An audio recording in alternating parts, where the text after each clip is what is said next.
Hi అండి. కొంతమంది కస్టమర్స్‌కి ఫినిషింగ్ ఏమో బొటిక్ స్టైల్‌లో ఇవ్వాలి. అమౌంట్ ఏమో ఇంట్లో టైలర్‌కి ఇచ్చినట్టుగా ఇస్తారు. వచ్చి వెంటనే ఫస్ట్ ఫినిషింగ్ జూసుకుంటారు.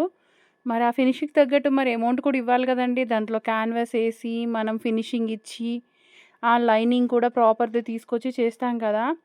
సో, అంత ఫినిషింగ్ ఇచ్చి మనం అవుట్‌ఫిట్ ప్రిపేర్ చేసినప్పుడు దాని ఎఫర్ట్ చూసి అసలు ఆ ప్రైస్ మన మీద ఒక కష్టం మనది. ఒక రేట్ ఫిక్స్ చేసి చెప్పినప్పుడు, అంతెందుకండి, ఇంతే కదండీ, ఇంతే కదండీ అని చెప్పి తగ్గించి ఇచ్చేస్తారు. అప్పుడు ఎంత బాధగా ఉంటదంటే నిజంగా. అదే బొటిక్స్‌లో ఎళ్లి వాళ్ళెంత బిల్లేసినా సరే సైలెంట్‌గా పే చేసి బయటకొచ్చేస్తారు. అంటే వాళ్ళది మాత్రమే కష్టం, మనది కష్టం కాదా?